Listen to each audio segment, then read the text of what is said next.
మనం చిన్నపిల్లల్లో కంటి అద్దాలు పెట్టుకునే దాని గురించి మాట్లాడుతున్నాం. సో మనకి తెలిసినప్పటి నుంచి గత 50 ఏళ్ళుగా చిన్నపిల్లలకి కూడా కంటి అద్దాలు పడవచ్చు. మయోపియా అంటాం, షార్ట్ సైట్ అంటాం, అది ఉండేది. కానీ ఈ రీసెంట్ పరీక్షల్లో మనం గమనిస్తే చిన్నపిల్లలు కళ్ళద్దాలు పెట్టుకునే పర్సంటేజ్ చాలా పెరిగింది. సో మేము గవర్నమెంట్ సర్వీస్లో ఉన్నప్పుడు గవర్నమెంట్ స్కీమ్ ప్రకారం అన్ని గవర్నమెంట్ స్కూల్స్ 5 సంవత్సరాల నుంచి 15 సంవత్సరాల స్కూల్ పిల్లల్ని స్క్రీన్ చేసేవాళ్ళం.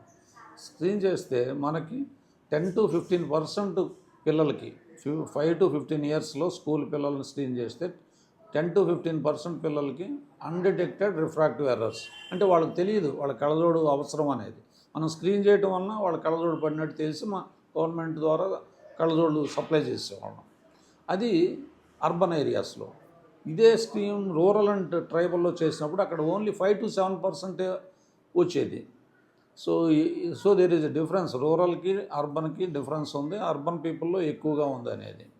సో ఇలా స్టడీస్ చూసుకుంటా పోతే ప్రస్తుతం సింగపూరు, చైనా అనే ప్రదేశాల్లో 50-75% వరకు చిన్నపిల్లల్లో కళ్ళజోడు శాతం పడుతుంది.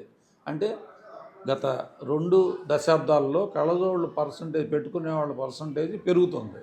సో మన దగ్గర 15% ఏంటి, అక్కడ 50-75% ఏంటి. ప్రాబబ్లీ ఇండియా కూడా ఇంకొక 2040, 2050కి 50% దాటి కళ్ళజోళ్ళు పెట్టుకునే పరిస్థితికి రావచ్చు.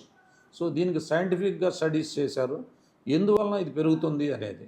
సో గత 10 ఏళ్ళు 20 ఏళ్ళుగా చిన్నపిల్లల్లో స్క్రీన్ టైం పెరిగింది.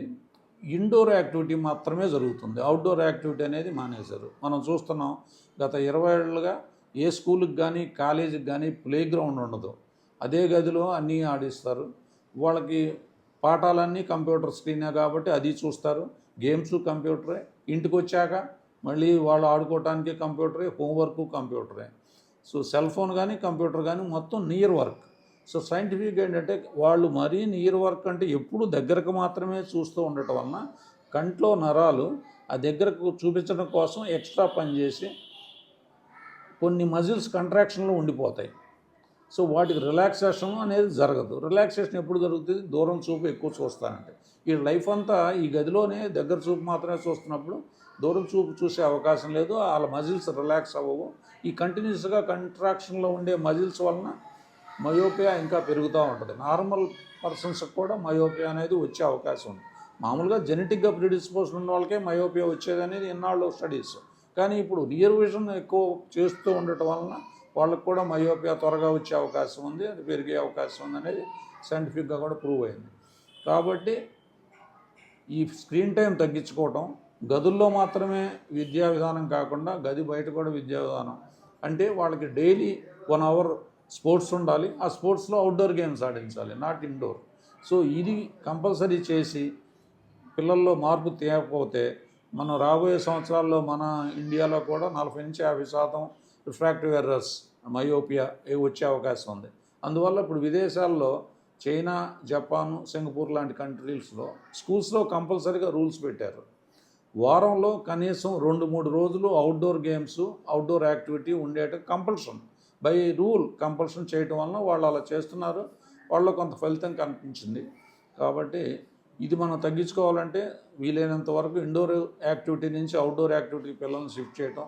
కనీసం ఎండకి ఎక్స్పోజర్ కూడా లేదు. విటమిన్ డి రావాలంటే ఎండకి ఎక్స్పోజర్ అవ్వాలి. ఈ రోజుల్లో అందరూ ఏసీల్లోనే ఉంటున్నారు, బయట ఎక్స్పోజర్ లేకుండా అయిపోతుంది. సో ఉదయం ఎండ కాకుండా మధ్యాహ్నం ఎండ అయితే విటమిన్ డికి ఉపయోగంగా ఉంటుంది. సాయంత్రం పూట weekly at least 3 hours 3 days daily 1 hour outdoor games 2 విధాలా ఉపయోగపడుతుంది. ఈ మయోపియా కొత్తగా పెరగకుండా ప్లస్ విటమిన్ డి కూడా పిల్లలకు వచ్చే అవకాశం ఉంటుంది. అభివృద్ధి వినాశనం అయిందంటారు. అంటే అభివృద్ధి చెందిన దేశాల్లోనే బేసిక్గా ఇది ఒక పర్సంటేజ్ ఎక్కువైంది. అవునవుతుంది. సో అభివృద్ధి అనుకుంటున్నాం కానీ అనుకోకుండా ఫ్యూచర్ జనరేషన్స్కి మనం ఇంకా ఇబ్బంది పెంచుతున్నాం అనిపిస్తుంది. సో ఈ జాగ్రత్తలు తీసుకుంటే మనం కొంతలో కొంత మన ఫ్యూచర్ జనరేషన్ బాలుల్ని మనం కాపాడుకోవచ్చు.